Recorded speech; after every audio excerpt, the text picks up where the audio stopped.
अक्षय तृतीया म्हणजे नवीन सुरुवातीचा दिवस. तर या दिवशी मी काहीतरी स्पेशल केलं होतं, तर चला पाहूया. तर रामकृष्ण हरी मंडळी, तर सकाळी मी एकदम ट्रेडिशनल लुकमध्ये रेडी झाले होते.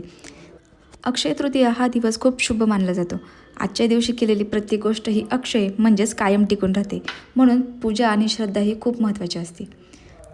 सण म्हणला की पुरणपोळी झालीच पाहिजे, तर त्याचाच नैवेद्य मी माझ्या वडिलांना दाखवत होते.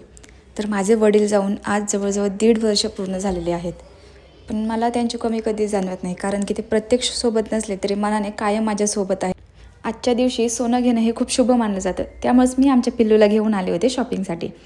तर तिथे पोचलं, आम्ही पाहिलं तर एवढी प्रचंड गर्दी होती तिथे की आमचे 3 तास कधी निघून गेले काही कळलंच नाही. तर एवढ्या गर्दीने मी तर खूप परेशान झाले होते.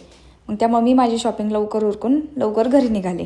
तर घरी जाताना काहीतरी स्वीट घ्यावं म्हणून मी आले होते स्वीट होममध्ये. तर तिथनं पटकन पार्सल घेऊन मी घरी गेले. तर मी काय घेतलं होतं ते तुम्हाला दाखवते. तर आमच्या पिल्लूसाठी मी सुंदर अशा बाळ्या केल्या होत्या. त्याची डिझाईन तर मला खूप म्हणजे खूप आवडली होती.